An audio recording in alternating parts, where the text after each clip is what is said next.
Welcome everyone to our BJJ podcast series. I'm Andrew Duckworth and a warm welcome back to you all from your team here at the Bone and Joint Journal. As always, we'd like to thank you all for your continued comments and support, as well as offering a big gratitude to our many authors and colleagues who take part in our series that highlights just some of the great work published by our authors each month. But for this edition, we have a slightly different format to our normal monthly podcast, in that we'll be discussing a new educational offering recently released by the society known as BJJ LIFE. I have four colleagues from the journal joining me today, all of whom have been involved with the development and refinement of this excellent platform. So firstly, I have the pleasure to welcome back the keystone of our society, the amazing Emma Vodden, who is the Director of Publishing and Innovation here at the Journal and Society. Emma, great to have you back with us. Thanks, Andrew. Great to be here. Joining Emma is one of our editorial board colleagues at the Journal and consultant orthopaedic surgeon at Stanmore, the superb Shiraz Sabah. Shiraz, thank you for taking the time to join us today. Thanks for having me. Thirdly, I'm delighted to welcome for the first time to our podcast series Mr. David Limb, who's not only the chairman of our council and on our editorial board here at the Journal, but he's also the former chair of the FRCS Question Writing Committee. Great to have you with us, David. It's good to be here. Thanks. And finally, last but certainly not least, I have the pleasure of being joined again by our awesome editor-in-chief here at the BJJ, Professor Fares Haddad. Prof, great to have you back with us. Andrew, great to be here. Thanks for doing this. So, today we're going to discuss this exciting new platform the society has launched called BJJ Life. But I thought maybe Prof and Emma, I'll come to you guys first. And before we move on to the main focus of our discussion, I thought it might be useful for our listeners if we can maybe have some background on the role and aims of the society, particularly with regards to the difference between what many of us generically call the Journal or the BJJ and how this relates to Bone and Joint Publishing, the society and council. So maybe, Prof, I'd start with yourself with that. Yeah, Andrew, thanks. I think it's a really important distinction that people lose out on, and I'm sure Emma will add some detail in a moment. But the society as a whole is a charity that is dedicated to orthopedic education or orthopedic and musculoskeletal education worldwide, and that's why our focus has always been the whole breadth and depth of orthopedics. That, at the core of that has always been the journal. The Bone and Joint Journal is the key offering to differentiate high quality, methodologically sound research from a lot of what we see out there in the wider world. But as we've developed, there's clearly been a need for expansion within the society to increase our offerings, and that's started, if you like, with bone and joint research, so that we could focus the basic science and the basic research in one specific journal, and Chloe Scott's doing a wonderful job heading that up at the moment. We quickly realized that the attention span of the average orthopedic surgeon is no longer what it was in David Limb's day, and so we've introduced Bone and Joint 360, which is sort of shepherded by Ben Oliver, and that is really a digest of what's out there. And more recently, we've launched Bone and Joint Open as a gold open access journal that really allows us to still put out there papers that are submitted to us at the BJJ, or in fact papers that are sent there directly that are methodologically sound, but probably are not of the quality or the level of innovation that fits in within the BJJ. But then beyond that, we're in an ever evolving world that is becoming more digital, and where our community, which is the way I like to think of it, has greater needs. And that's where Mrs. Vodden and the team have done a tremendous job with Orthomedia to create an offering where meeting digests, guidelines, all sorts of things can be housed in a way that are accessible to the average reader. And then Ortho Search for the orthopedic community to be able to search orthopedic specific things. And just continuing with that theme, we then expanded to Ortho Publish, and here we are now with BJJ Life. So really, it's all part of an expanded role to fit in with our mission that at the very outset was orthopedic education. Sorry, it's such a long answer, but I think it covers an evolution over a very long time of the work that Emma and others have done over the last 20 plus years. No, I think that's a great overview, Prof. And like you say, I think how it has evolved over time, and really, like you say, with always been the aim to serve our community, and to serve our readers and listeners. And Emma, you've been very much at the forefront of that, and particularly with our latest innovations. Is there anything you'd want to add to that? Yeah, I think one of the things that really sets us apart and makes us so unique in the current kind of publishing landscape is the fact that we are a truly independent organization and we are a charity. We are the only journal that's kind of left in that kind of independent space within orthopedics. We're not published by one of the big publishers like Elsevier and Waters Kluwer. And I think that really is something that our community probably don't realize, because one of the things that we can do is just focus on one specialty, whereas Elsevier is trying to please multiple different disciplines. And so what we've been able to do is provide tools that support our community in every stage of their career. And I would say we're not here for big profit. Obviously we're here for survival, so we have to make money, but we're bone and joint and we're here for orthopedics, and I'd say our motto is how can we help, and that's genuinely where we start with everything that we're doing. Yeah, no, I think that's 100% right, Emma. I think with all the things that have been developed, particularly over the past 10 years, you see how that is there. And I think actually, like you say, it very much seems to listen to the community, because a lot of these offerings are because there's been a gap in the market, or there's been something that the community has said, we need help with this. And the journal is incredibly, or the society is very good at responding to that. And that sort of leads us on well to the main topic of today, really, which is talking about BJJ Life. So Emma, if I start with you, how did this sort of idea come about? From feedback, basically, we had a lot of trainees who were kind of talking about the lack of a revision tool that was aligned with the FRCS. We did an extensive research project. We spoke to lots of trainees, both in the UK and globally, to find out what it was they wanted and needed from a platform like this. We used our expertise within the orthopedic community and within the outstanding team that we have at Bone and Joint, and we have developed this platform, which is an MCQ platform for trainees to revise for their qualifying exams from the ground up. And we've woven in all of the feedback from the trainees where we can. So what we've developed is a mobile, on-demand, flexible product that is designed for the busy trainee. We've tried to make it easy to use on a commute, or for those 10 minutes between cases, you can quickly do some questions, or indeed when you're doing a longer revision session, you can sit at your desktop and use it, and actually is optimized for how a trainee wants to use it at any given moment. We've used a kind of layered approach. So there are questions with explanations, expert audio commentary with links to evidence, so that the users are engaged using different learning styles, which then obviously enhances the retention of that information. So yeah, that's what we've done. That's incredible. And I think actually, like you say, it's all been built and developed from that feedback and that amount of information you've gathered from the community itself. Shiraz, if I could come to yourself, sort of building on what Emma sort of said there, from your own point of view, where do you feel that place is for BJJ Life in our community? Because I think it really does have a big role, particularly at the earlier stages of our career. Yes. So this was a platform that's been developed by people who are interested in orthopedics, for people interested in orthopedics. And we've focused for now, where you would expect, on trainees coming through their orthopedic programs from around the world, particularly those who, like most of us, are cramming for their final exams. But in the longer term, we're interested in developing an educational resource for anybody interested in orthopedics. So this will be medical students coming through, physiotherapy students, or people looking to revalidate or to refresh on a subject. And so for many surgeons, the intercollegiate FRCS is their final exam. So that's certainly the case for the UK, for Australia, for South Africa and New Zealand. But really, we want this to be a platform that's relevant to orthopedic surgeons and musculoskeletal health professionals from around the world.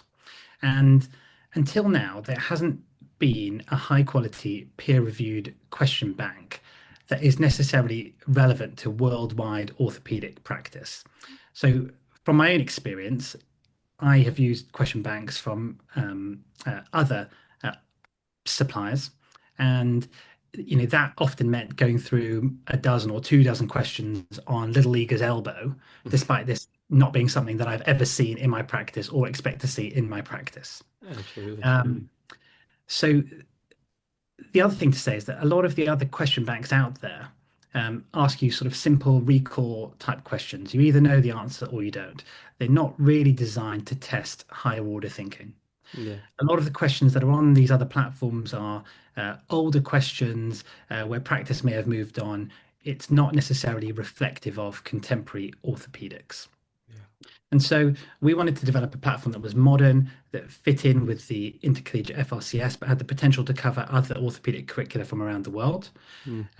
We wanted the educational resources to tie in with the other platforms that we host within the BJJ, so with the journal itself, but also with videos from recent conferences, such as with Orthomedia, with our search engine in OrthoSearch.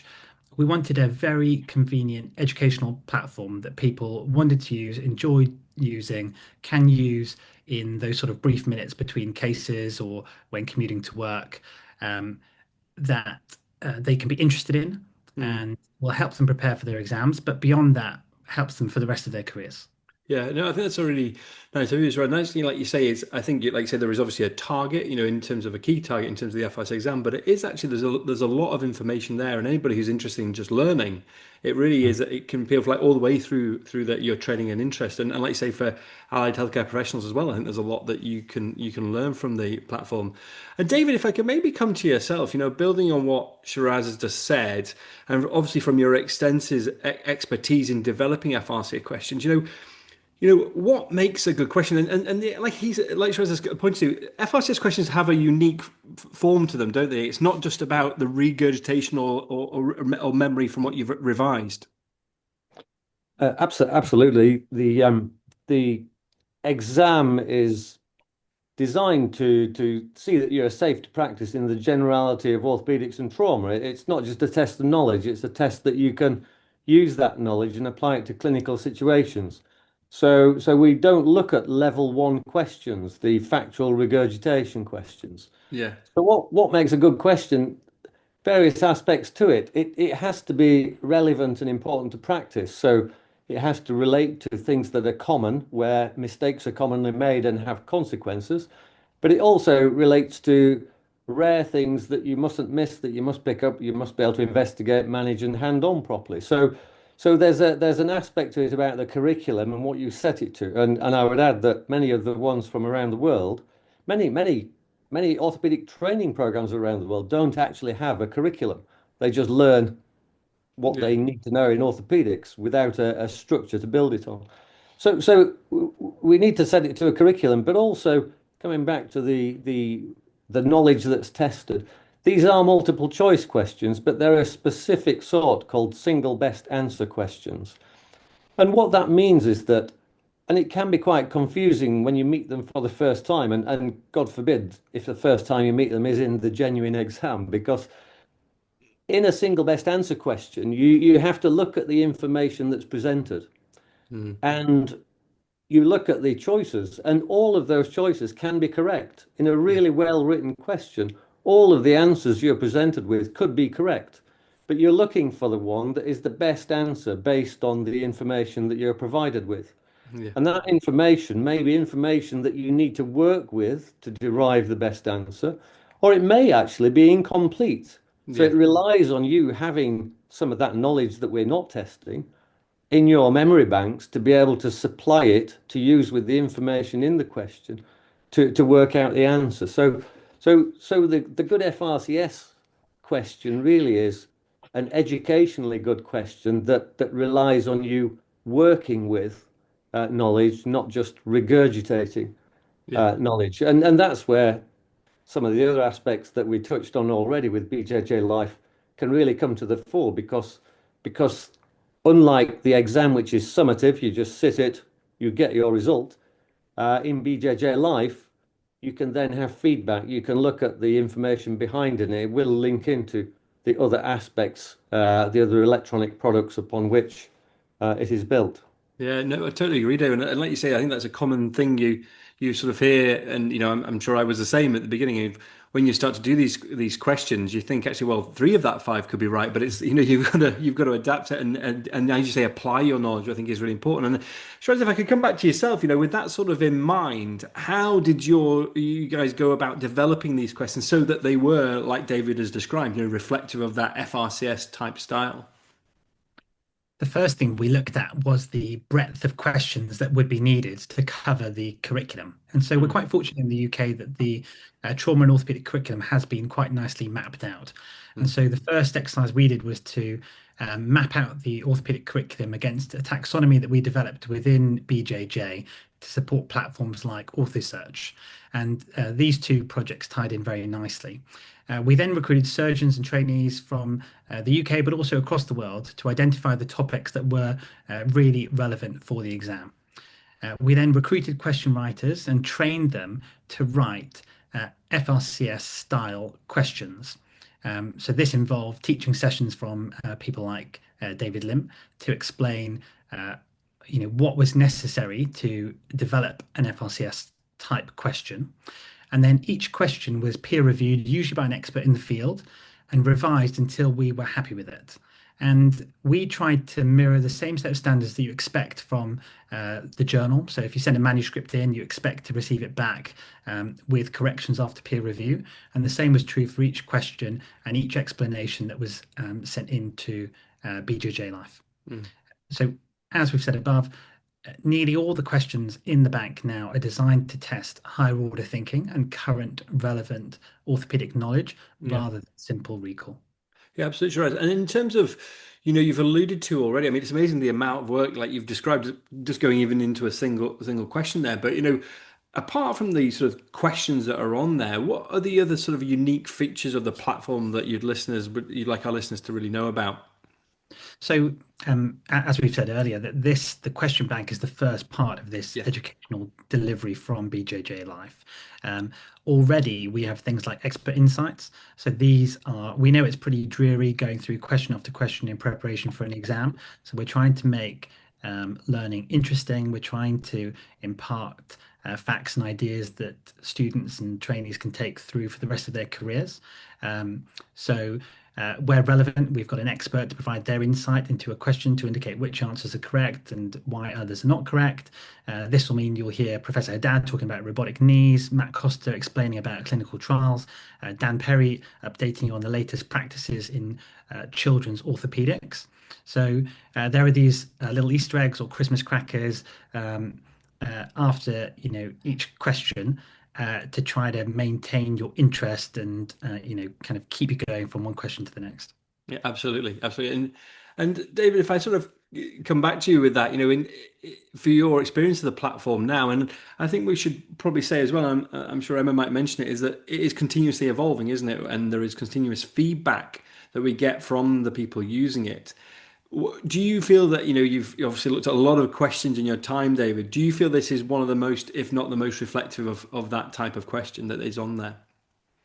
Oh, absolutely. I mean, one of the beauties of the intercollegiate exam is that it evolves. The questions that you sit in an exam are not necessarily, well, they aren't all used to derive the mark because the performance of the questions in the exam is reviewed and only good performing questions are used for your final mark. And in the same way, BJJ Life can look at the user statistics, look at the feedback from within, and evolve questions and evolve the feedback that we give with them as well. So I think the way that they are written and the way that Shiraz has developed this is so like the intercollegiate exam that they are equivalent. If you are revising for the FRCS Orth exam, then you are using the right sort of questions if you're using BJJ Life for it.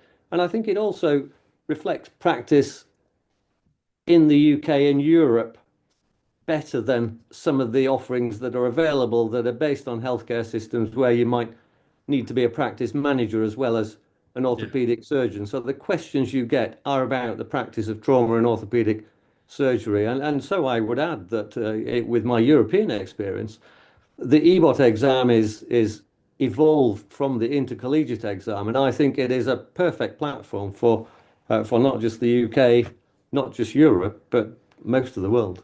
That's really interesting, David, and really reassuring. And I think before we sort of wrap up, Emma, if I could come back to yourself, we've mentioned it a little bit already, but where do you see and the platform sort of developing and evolving over the next few years? What are your hopes for it? Well, I'd like to see it become, the go-to revision tool as the primary aim across the world. Right now we're focusing on expanding the question bank to make sure we're really secure in the breadth and depth. We're obviously focusing on getting more and more expert insights onto the question bank because they're really popular already. We were lucky enough to launch just before the November exam, and we've already had some positive feedback from candidates that used it. Obviously, they don't know whether they've passed yet, but they've been positive in terms of their experience of using it. That's one of the things that's really valuable, I think, with the way that we work and being kind of positioned as we are. The feedback we've had so far have been, some of it's been requests for new features. Some of those are already live, others are already being worked on. So we're really lucky we can be adaptable and kind of try and make it as useful as possible. We've got big plans for this platform, but I can guarantee that one thing we'll be doing is evolving it with the needs of the trainees to try and help them as much as we can and support them in their endeavours, whilst then looking further ahead to kind of help support the orthopaedic surgeon as they move through their practice. Yeah, that's incredible, and I have no doubt it will evolve as the years go on. And maybe just to sort of as we start to wrap up, I'm just going to ask my three clinical colleagues on the call, just if you could give. I'll start with you, Shiraz, then David, then Prof. Where we'll finish up. If you could give your trainees or colleagues one piece of advice for the exam, what would it be? Shiraz, I'll start with you. There's so many cliches around the exam that I'll try to avoid one or many of those. But the exam is all about preparation. Yeah. And BJJ Life is, the perfect tool to prepare well for the exam. And if you prepare well, then you will do well. And we are very keen to get people through their exams, but more than that, we're keen to support surgeons and other health professionals throughout their careers. And this is the platform for that. Excellent. And David? Yeah, I think that things like BJJ Life should be used as a community, because I think one important part of the exam that is tested that people don't realize is communication. And I think discussing answers with colleagues is often as a better way of learning than sitting down with a book. Yeah. So I think that getting together with your mates, with your questions, your feedback, and discussing them is an ideal way of preparing for the exam. No, I totally agree, David. I think one piece of advice I would, well, maybe not advice, but sort of insight would be is I wish BJJ Life had been around when I'd taken my exam, because I think, like you have both described very well, is actually a lot of the platforms out there are of some use, but they are just not as reflective of the FRCS exam. And I think this is really where BJJ Life comes into its own in terms of how it is so reflective of the exam and the content and the type of question they're trying to ask, but also the knowledge associated with that and how that is evidence. I think it really is key. Prof, and if I finish up with you, the same question in terms of advice, and then I've got one final question for you after that. I think start early, work with others, and know what material to trust. And in reality, I think BJJ Life will deliver that, because it's interconnected and will lead you to the key bits of the literature and opinions from those who actually understand the subject. Absolutely, Prof. And maybe just to wrap up, actually, I'm just going to ask Emma. Emma wants to say one last thing before I let you wrap up. So you don't often see the incredible amount of time and effort that goes in behind the scenes to these things. And I just wanted to pay tribute to the incredible staff at Bone and Joint. We are a small but mighty team, and BJJ Life has been a huge collaborative project across the whole society. We're also incredibly lucky to have some of the most inspiring and world-renowned orthopaedic surgeons on our board, and they've been so engaged and helpful over the last 18 months of development that we couldn't have done it without them, obviously. And finally, to all of the trainees we interviewed, our question writers, the peer reviewers, and our testers, we are forever grateful for your time and input, and we probably aren't done with you yet, but thank you for your help so far. That's very nice, Emma. But I think I think it'd be fair to say everybody on the call would agree that I think your leadership on it is everything actually, and has directed it to where it is now.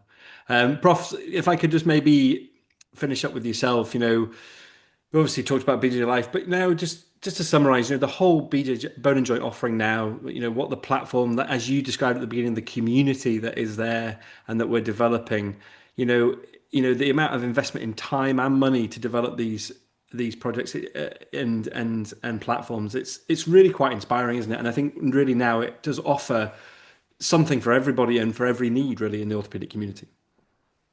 You're spot on. You've kind of summarized it well.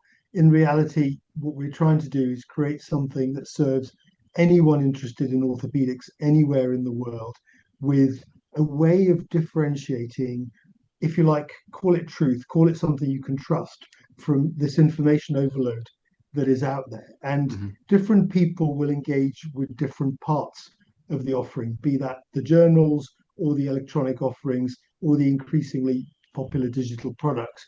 But I think BJJ Life is just one part of the bigger jigsaw that will continue to expand. As Emma said, we've got an incredible team at every level who are working hard, evolving, adapting, and just hoping to continue to serve our community as best we can. Absolutely. Well, team, thank you so much for taking the time to join us, and congratulations to all of you, but particularly Emma and her amazing team, as I've said at the Journal, on another incredible addition to the Society's offering. I really do think they're catering for our whole community, and I think we should be very grateful for that. And I encourage all our listeners, and particularly our trainee colleagues, do take a look, and I'd sign up as soon as you can, because I think it really does make a difference, particularly when you're coming up to the exam. And finally, to you all for listening. We hope you've enjoyed joining us. And thanks again for all of your support. We really do appreciate it. Take care, everyone.